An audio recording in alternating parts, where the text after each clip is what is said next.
Hey everybody out there, today for you guys we're going to be doing a deck profile of a deck that I have been waiting to profile for you guys for quite some time, and that is Aromages. Now Aromages is a deck that I've wanted to profile for a while on the channel, ever since they originally came out kind of, because I was like, oh, they look so cool, it's a plant-based deck, it's so fun, it has a different mechanic compared to all the other, decks out there in the game of Yu-Gi-Oh! Where it gains effects and bonuses because when you gain life points and have higher life points than your opponent.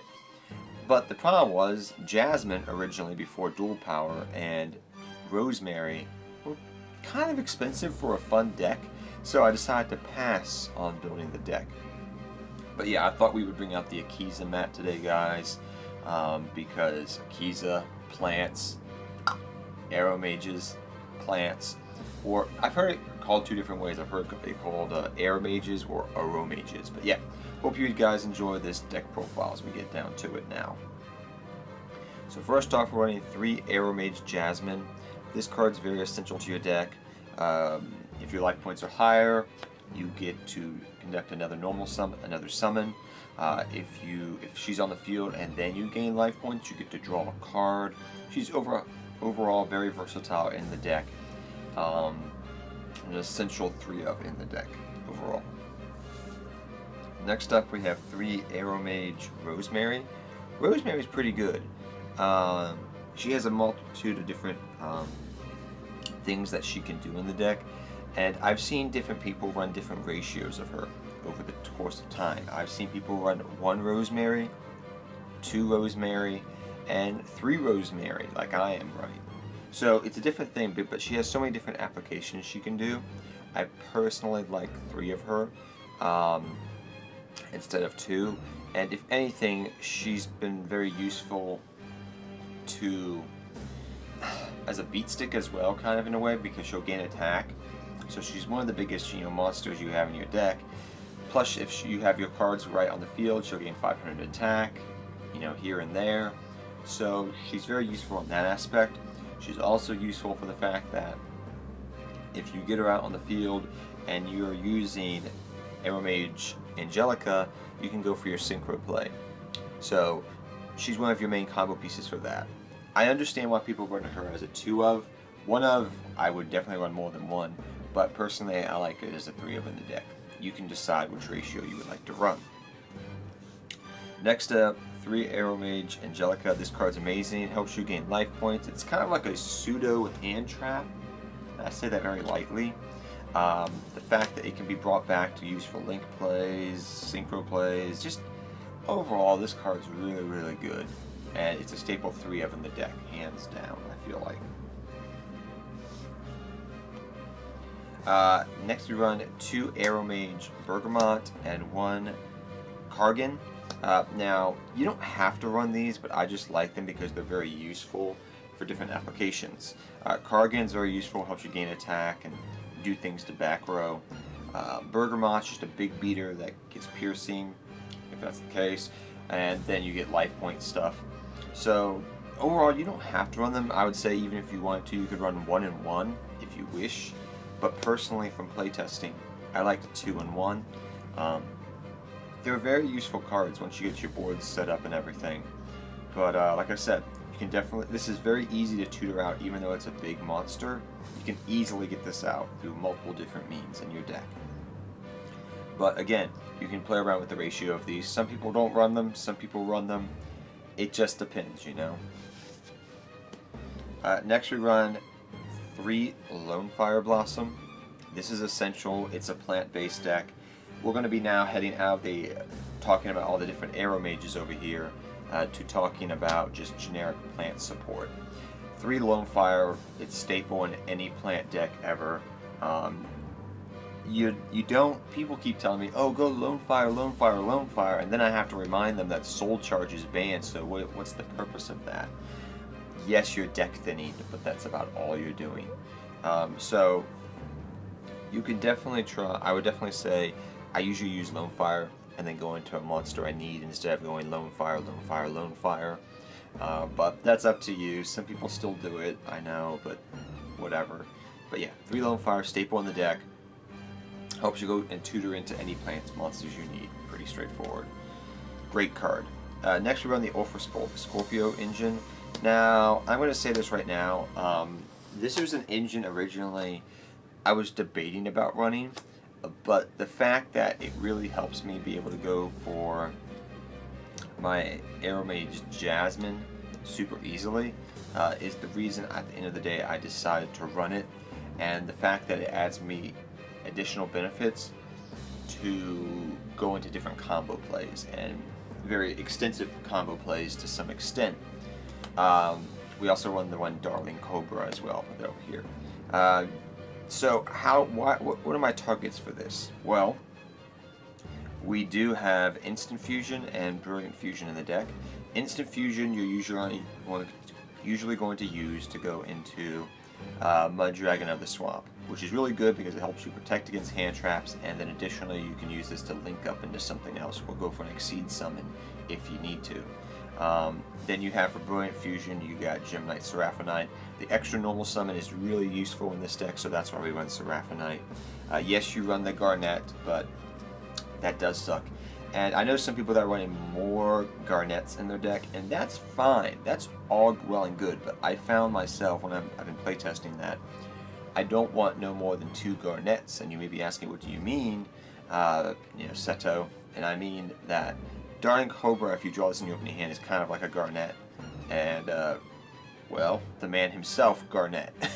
You don't want more than 2 in your deck. And I've learned this from previous deck building and everything, so you could play around with deck builds.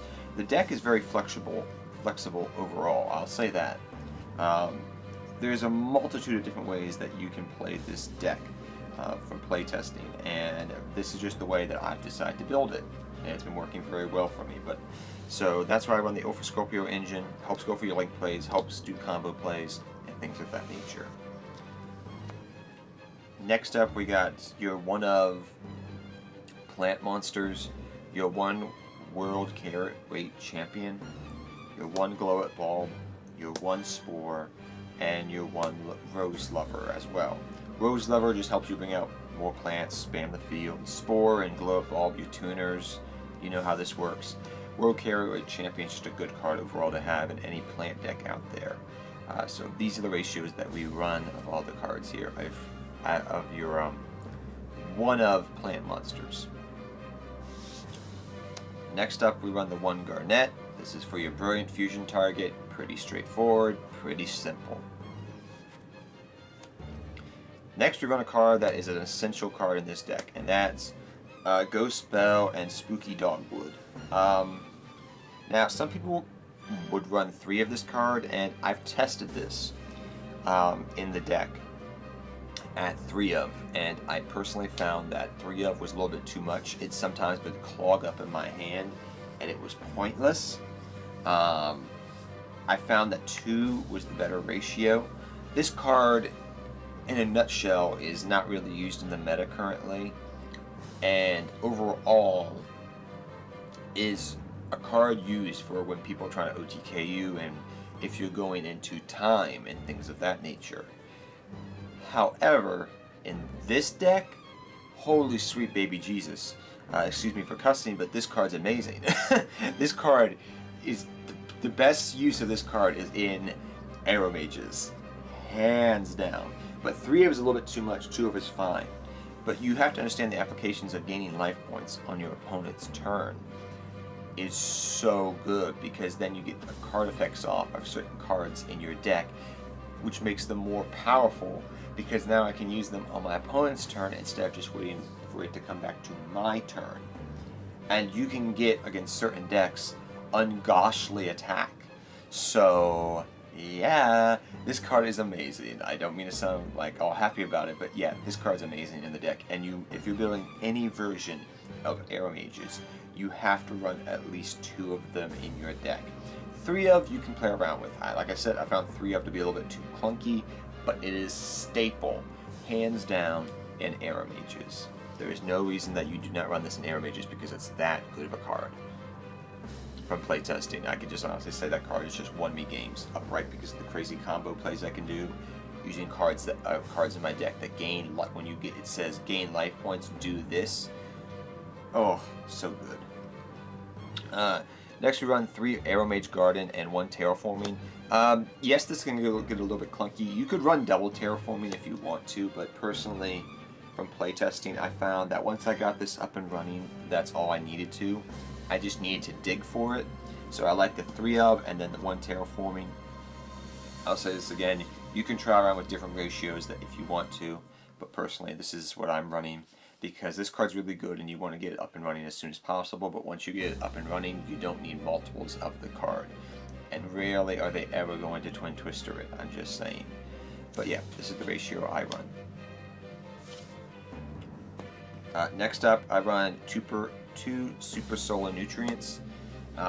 This is the card that, at first I wasn't trying in the deck, and then I was talking to one of my old friends who back in the day used to run plants, and I used to run plants with him. I'm talking about the OG plants like Giga Plant, and freaking like all those old plant decks from 2012, 2011. So that's what I'm talking about. And we would talk about different cards we could tech out in this deck. And he had played Aromages about a year ago, and he said, try this card out in the deck. I promise you, you'll like it when you start using it. And I tested it out, and I really enjoy this card in the deck, and it's something that I'm still testing, but overall I have a positive response for this card, and it's been very, very useful. So definitely try Super Solar Nutrients out, and you'll start to understand more why I'm running this card. But like I said, at first I didn't think about running it, and then from playtesting, I really, really like this card in the deck. It allows you to tutor out things if you need to from your deck, which is great. Helps you get Lone Fire on the field if you need to go off with Lone Fire, and then tutor out into something else so your deck thinning, getting to cards you need. Very, very useful card if you start thinking about all the different applications you can use it with. So 2 Super Solar Nutrients. 3 is too much though. I tried that out and 3 was too much. Next up are our spells. 1 Instant Fusion. This is for your Predaplant Engine, and 1 Brilliant Fusion. So those are your targets for your Predaplant Engine right there. We talked about this earlier. 1 Foolish Burial sends your plant cards to grave, your Glow Bulb, your Rose Lover, your Carrot Weight Champion, etc., etc. Your 1-for-1 for all your level 1 needs. It's essential. And your Monster Reborn because, well, it's Monster Reborn and this is a combo-based plant deck. Reborn, Lone Fire, do this, do that, Reborn that. It's pretty straightforward, guys. Then our trapline, I run 1 Humid Winds and 2 Dried Winds. Some people still run 3 Dried Winds and that's okay, but personally I just like it as a 2 of. It's a really, really good card. And I decided to test out, and I've actually really, really liked it, is 1 Humid Winds in the deck. This is something that initially I was not running in the deck, but as of recently, I've thoroughly enjoyed running in the deck and I haven't looked back. It's been very, very useful in the deck for all the different applications you can use it for. So 2 Dried Winds is essential, and you can definitely test out the Humid Winds, and if you like it, you can run it. Some people run this as a 2 of, I just like it as a 1 of, but that's up to you. Let's go on to the extra deck now, guys. Now the extra deck I've been working on and just trying to figure out what I want to run and things of that nature, but overall it's been pretty good. We have our thank you to my friend who gave this to me for my birthday. We have the Akiza Field Center. So let's get into the deck now. We have 2 Aromage, I can't pronounce, oh gosh, Aromatherapy Jasmine. Oh my gosh, I got tongue-tied, forgive me. Definitely essential 2 of in the deck, great link monster. Then we run the Nightmare Engine, Phoenix, Cerberus, and Unicorn. Pretty straightforward. Then we run some big link monsters, your Bull Savage Dragon, your Bull Sword Dragon, your Bull Low Dragon, and Mech Knight Crusader Aniamax. I've been trying this guy out, he's been pretty good to go into. For your synchro plays, guys, 2 Aromasphere Rosemary, 1 Stardust Charge Warrior, 1 Naturia Beast, and the 1 Ultimate Rare Black Rose Dragon because I love Akiza. And then for your 2 fusions, you run Mud Dragon of the Swamp, and Gem Knight Seraphonite, because Gem Knight Seraphonite is very good in the deck for helping go with your Brilliant Fusion combo plays. So that is all for the deck, guys. Like I said, this deck has been really, really fun to play with, and I have thoroughly enjoyed playing with it. Like I said, still testing out some things in the deck, seeing different ratios, if they work or not. But overall, I enjoy this deck. I hope this deck profile was comprehensive enough for you guys. I've enjoyed this deck because of the different way it plays. You gain life points to gain effects, which is pretty cool. But if you did enjoy this deck profile, guys, please leave a thumbs up, subscribe to the channel, bell the channel, and if you would also like to support the channel again, or help support the channel, please subscribe to us on Patreon. Until next time, guys, take care, have fun dueling, good luck dueling, and I'll see you guys next time. Take care, everybody.